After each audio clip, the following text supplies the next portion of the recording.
Bapak dan Ibu, saudara-saudari semuanya, Shalom Alaikum. Hari ini kita akan membahas mengenai kandang Natal. Judulnya Sejarah Kandang Natal bagian pertama. Loh, kok bagian pertama? Bagian kedua dan ketiga apakah ada? Ada. Bagian kedua dan bagian ketiga. Kapan terjadinya? Tahun depan. Jadi ini bagian pertama dulu.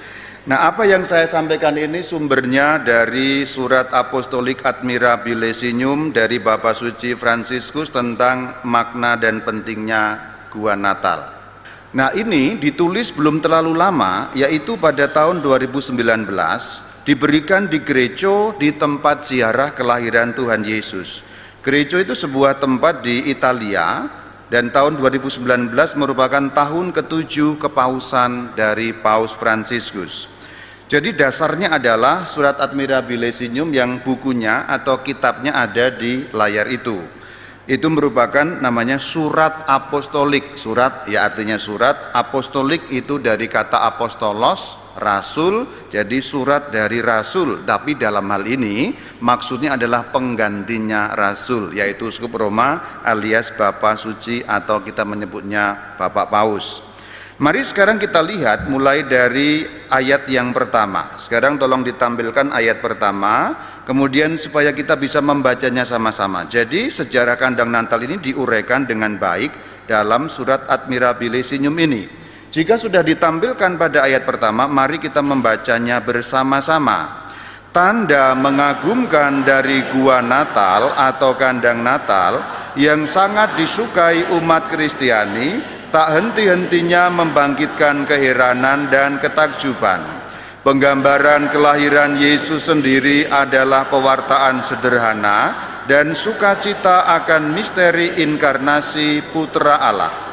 Jadi ada dua hal yang digarisbawahi dalam ayat pertama yang saya beri warna biru di sana, pewartaan dan sukacita. Maka ini juga penting untuk disadari oleh para panitia. Jadi sebenarnya apa yang disampaikan dalam kandang Natal yang sudah dibuat itu bukan hiasan, bukan dekorasi. Dan sejak awal tak pernah kandang Natal hanya berfungsi secara dekoratif. Maka ada dua fungsi, satu pewartaan. Ini katekese. Katekese di dalam suatu diorama bentuk-bentuk dan seterusnya. Lalu dikatakan sukacita. Jadi kalau orang melihat itu jadi senang, oh Natal tiba, ada kelap-kelip, hatinya gembira. Ini dua hal yang perlu dicatat atau digarisbawahi bahwa kandang Natal itu pewartaan. Kalimat selanjutnya memberi suatu penekanan yang lebih lanjut. Mari kita lanjutkan sama-sama. Gambaran kelahiran itu seperti sebuah Injil hidup yang muncul dari halaman-halaman kitab suci. Jadi ada garis bawah yang saya beri warna ungu itu Injil hidup. Jadi sebenarnya kandang Natal atau gua Natal, istilah yang benarnya sebenarnya palungan Natal, karena bukan kandang dan juga bukan gua. Istilah yang aslinya itu palungan Natal. Kenapa? Karena sebenarnya mau kandang mau gua itu tidak ada masalah. Hanya memang di Indonesia sudah terlanjur populer gua Natal, kandang Natal boleh. Tapi kalau kita mau kembalikan pada makna aslinya nanti juga disebut di beberapa nomor berikutnya itu palungan. Kenapa begitu? Karena kandang Natal atau gua Natal atau tepatnya palungan Natal itu Injil yang hidup. Jadi itu pentas cerita Injil. Maka anak-anak kalau diminta melihat atau dibawa ke sana itu sebenarnya sedang dipaparkan di hadapannya sebuah Injil. Yang Injil itu dinyatakan dalam bentuk yang hidup, maka dikatakan Injil hidup. Maka sekali lagi sebagai panitia kita sejak awal sungguh-sungguh perlu menyadari ini Injil yang hidup. Jadi sebenarnya kalau mau membuat kandang Natal atau gua Natal diperlukan suatu sikap batin atau sikap spiritual. Umpamanya timnya pakai doa bersama dulu 3 hari sebelum pembuatan umpamanya. Apakah sudah? Sudah, nggak apa-apa. Kalau belum jangan ngaku belum, ngaku sudah aja ya. Ya. Nanti kalau hari ini lupa, yang tahun ini lupa, tahun depan yaitu jangan sampai lupa. Misalnya 3 hari sebelumnya ada doa 3 hari berturut atau doa 1 kali, supaya apa? Dapat memancarkan pewartaan, dapat memancarkan Injil yang hidup. Itulah makna spiritualnya. Jadi ini digarisbawahi sebagai panitia, kalau tahun ini belum, tahun depan supaya dapat dilaksanakan. Nah, kalimat berikutnya mengandung makna. Mari kita baca sama-sama dari kata ketika kita. Sama-sama kita baca. Ketika kita merenungkan kisah Natal, kita diundang untuk memulai sebuah perjalanan rohani yang berawal dari kerendahan hati Allah yang menjadi manusia untuk menjumpai. Nah, itu jelas ya, perjalanan rohani. Jadi sebenarnya mulai dari membuatnya, melihatnya, bahkan kemudian setelah dipampangkan di sana, itu perjalanan rohani. Itulah kenapa kalau pada hari Natal didupai dan seterusnya, karena memang bukan sekedar dekorasi. Jadi yang paling penting di sini kerendahan hati Allah yang tadi sudah disebutkan oleh Bapak Catur. Nggak tahu apakah beliau sudah membaca bahannya atau beliau memang sudah tahu dari dulu-dulu kerendahan hati Allah. Kerendahan hati ini kalau dalam bahasa Indonesia nggak terlalu kelihatan maknanya, tapi kalau dalam bahasa Latin kembali pada makna aslinya lebih kelihatan maknanya. Yuk saya terangkan. Rendah hati, wah kalau bahasanya kan hatinya rendah, apa itu? Kurang jelas. Tapi rendah hati dalam bahasa Latin itu humilitas. Jadi humilitas itu bahasa Latinnya rendah hati. Humilitas. Kalau kita tahu bahasa Inggris masih ada deket-deketnya dengan itu. Bahasa Inggrisnya apa? Humble. Humble itu akarnya dari humilis. Kata humilis artinya rendah hati. Kata humilis akarnya dari kata humus. Humus itu apa? Lapisan tanah. Jadi orang yang rendah hati itu bagaikan lapisan tanah. Dianggap kotor, dianggap jelek, dianggap di bawah, tidak ada masalah. Tapi humus menyuburkan, itu rendah hati. Jadi rendah hati ini kalau dalam bahasa Indonesia kurang jelas. Tapi kalau dikembalikan dalam bahasa Latinnya menjadi begitu jelas. Orang yang rendah hati, orang yang humilis. Humilis maknanya dari kata humus. Jadi orang rendah hati maksudnya bagaikan menjadi seperti tanah humus itu. Di bawah hitam, kan tanah humus itu kan ya bentuknya kan nggak karuan ya, kan nggak ada tanah humus indah. Ya di bawah jelek, basah, kotor, hitam, tapi memberi kesuburan.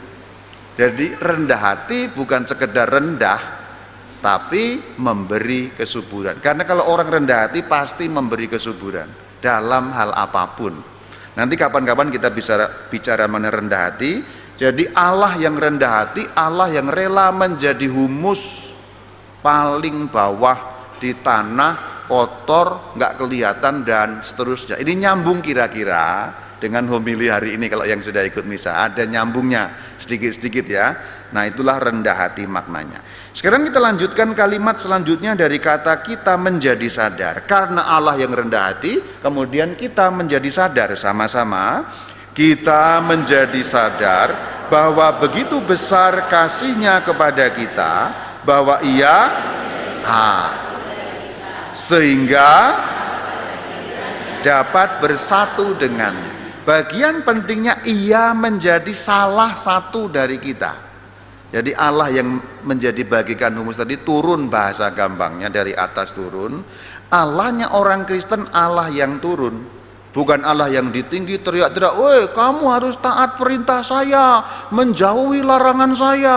Kalau taat saya kasih surga, kalau nggak taat masuk neraka, modar sia." Nggak begitu.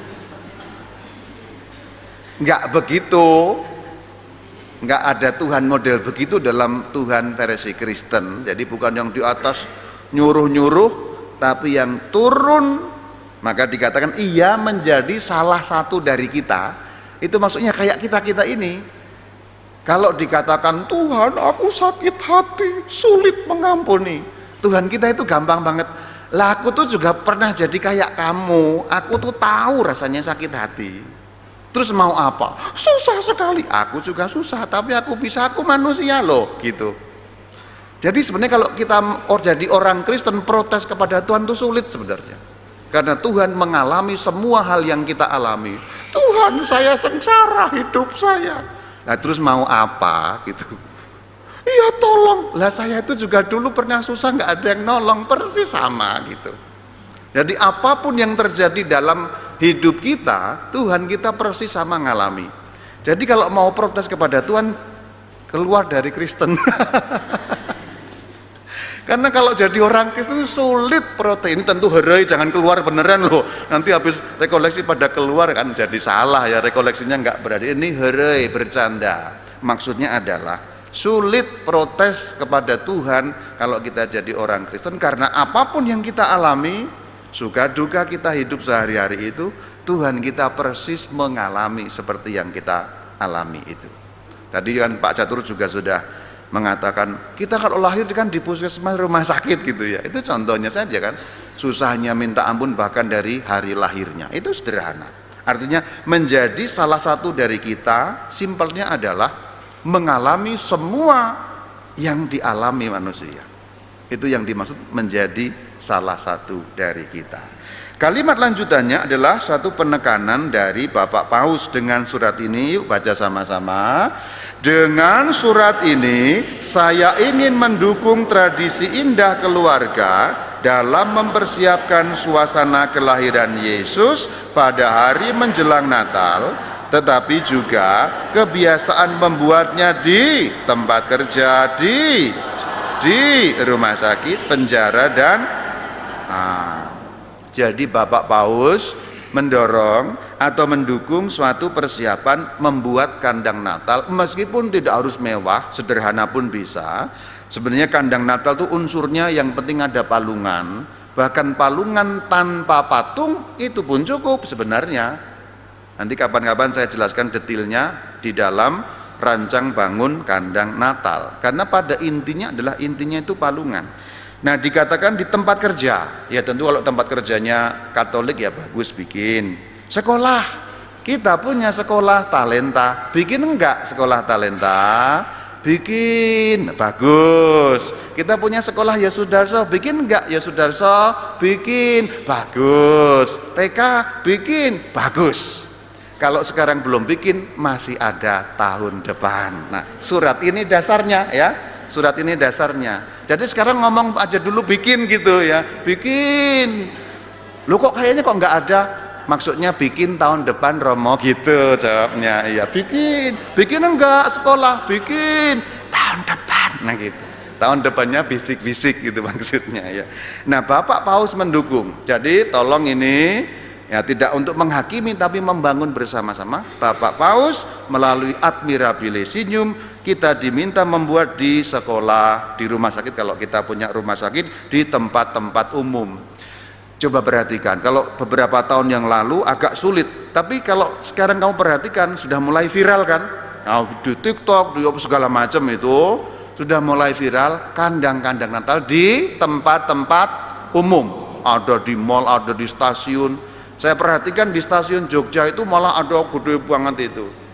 Bahasa gampangnya, kalau tempat umum bikin, masa tempat Katolik tidak bikin? Itu bahasa gampangnya. Lu gimana? Malu dong. Nah gitu loh. Suratnya kalau ditanya, Admirabile Signum nomor 1 dasarnya. Nah saya kalau memberi apa-apa itu selalu menggunakan dasar, bukan omongan saya sendiri, bukan mikir-mikir sendiri. Jadi apa dasarnya, ayatnya di mana, semua jelas, entah itu Alkitab, entah itu katekismus, entah dokumen-dokumen gereja. Ini namanya dokumen gereja. Dokumen gereja jenisnya apa? Surat apostolik. Namanya apa? Admirabile Signum. Surat apostolik itu jenisnya. Judulnya apa tadi? Admirabile Signum. Sama-sama Admirabile Signum. Sama-sama Admirabile. Puji Tuhan, akhirnya umat sini bisa bahasa Latin. Tuhan Yesus Tuhan. Admirabile mengagumkan. Signum dari kata signum itu kalau bahasa Inggrisnya sign ya. Admirable sign itu artinya tanda yang mengagumkan. Jadi Admirabile Signum artinya tanda yang mengagumkan. Tandanya ya kandang Natal itu mengagumkan kita gitu maksudnya. Jadi kebiasaan membuat, oke, mulai dengan rekoleksi ini kita menjadi tahu admirabilis. Ini nomor 1, mendorong pembuatan seperti ini. Nah, sekarang kita lanjutkan imajinasi, sambung sama-sama kita baca. Imajinasi dan kreativitas yang hebat selalu ditunjukkan dalam menggunakan bahan-bahan yang sangat beragam untuk menciptakan hasil-hasil karya indah sederhana. Jadi bahan-bahan yang bermacam-macam bisa sederhana, menghasilkan karya yang indah meskipun sederhana. Kadang cuma dari bahan-bahan sisa, kan seringkali contohnya itu yang dari batunya itu dari apa sih itu? Dari apa Pak? Sak semen, ya sampah kan sebenarnya, tapi dibikin jadi bagus ya, indah dan sederhana. Nah, untuk membuat contohnya di keluarga, saya juga mendorong dibuat di keluarga-keluarga, meskipun tidak ada patungnya. Nanti akan ada penjelasan bahwa tidak ada patung, karena yang paling penting palungan. Aktivitas juga untuk anak bina iman anak, contohnya bisa membuat kandang Natal, misalnya dengan gambar, ya menggambar bina iman remaja, menggambar adegan kandang Natal itu bisa dengan terserah caranya bagaimana. Itu juga mengingatkan. Palungan adalah bagian inti yang paling penting yang nanti akan kita laksanakan.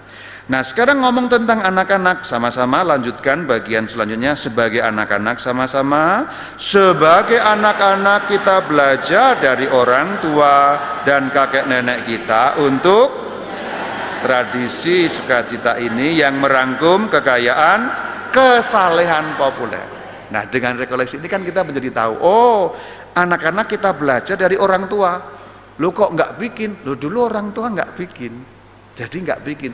Tapi percayalah padaku, kalau sekarang kamu mulai misalnya tahun depan membuat, tradisi itu diikuti tanpa kata-kata. Saya sering mengatakan, katekese paling luar biasa itu katekese tanpa kata-kata, nggak pakai dijelaskan, nggak pakai ini, dilakukan, diulang-ulang, menetap tanpa penjelasan.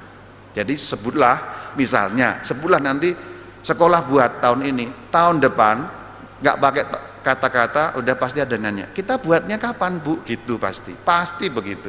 Karena begitu sekali sesuatu dilakukan, apalagi 2 tahun, 3 tahun, dan seterusnya, akan menjadi sebuah kebiasaan. Itulah kenapa seringkali kebiasaan yang meleset dan keliru, sulit membetulkannya, karena udah melekat. Maka bagus memang membetulkan kebiasaan-kebiasaan yang tidak benar. Contoh simpel yang tadi kalau ikut misa tadi saya sampaikan kan, contoh amin saja. Kenapa aminnya itu amin tetangga sebelah? Karena barangkali dari kebiasaan bertahun-tahun ya aminnya kamu gitu. Nah, begitu dibetulkan, betul. Tapi 6 bulan kemudian kedodoran gitu. Ya dibetulkan lagi, karena barangkali udah numpuk 1000 tahun. Nanti pelan-pelan lama-lama akan menetaplah yang benar itu. Nah, itu yang dimaksud belajar dari orang tua, namanya kesalehan populer. Jadi iman kita ini tidak hanya dari liturgi, tapi dari simbol-simbol populer, dalam arti yang tidak ada hubungan langsung dengan liturgi. Sebenarnya kandang Natal tidak ada hubungan dengan liturgi. Maka kalau nanti yang tahu liturgi malam Natal, itu tidak masuk langsung liturgi. Bahkan sebelum perarakan itu ada. Kalau kamu lihat video contohnya misa malam Natal di Vatikan, itu juga tidak masuk liturgi. Bapak Paus ke kandang Natal meletakkan mendubai, itu terjadi sebelum liturginya. Jadi sebenarnya kandang Natal tidak ada hubungan langsung dengan liturgi, tapi namanya kesalehan populer, atau dalam bahasa Latinnya devotio. Devotio itu devosi populer. Jadi tambahan, kandang Natal itu alat devosi. Maka nanti tolong itu kita sosialisasikan oleh para panitia. Kandang Natal tempatnya berdoa, tempatnya devosi. Berarti nggak boleh foto ramak, boleh. Tapi jangan sampai berfotonya menggeser dari orang-orang yang mau berdevosi. Sama, apakah tempat Bunda Maria itu boleh untuk foto? Boleh, tapi jangan sampai menggeser. Misalnya gampangnya orang mau doa nggak bisa gara-gara orang banyak yang foto. Nah, maka disosialisasikan. Nanti teknisnya bagaimana? Simpelnya adalah kandang Natal tempat devosi, kandang Natal tempat doa. Pertama-tama prioritas untuk orang yang berdoa. Jadi tolong nanti mulai dari tahun ini disosialisasikan. Foto, selfie nanti boleh selanjutnya jika sudah tidak ada yang berdoa. Tahun lalu saya lihat langsung nimbrung foto-foto. Padahal ini bukan tempat foto-foto. Bukan berarti dilarang foto, tapi prioritasnya bukan untuk itu. Nah, hal-hal seperti ini baru kita ketahui dari rekoleksi, artinya dari menyampaikan apa yang disampaikan dalam dokumen-dokumen gereja. Nah, nanti entah bagaimana panitia perlu membuat flyer atau video atau apa yang menekankan itu. Itulah kenapa tahun ini saya minta panitia membuat tempat foto khusus. Ada nanti di mana tempatnya? Depan sekretariat ya, ada tempat foto khusus. Jadi kalau mau foto-foto khusus di sana. Di sini nggak dilarang, tapi tunggu orang kalau mau doa, mau devosi. Nanti saya sampaikan devosi apa yang bisa dilakukan.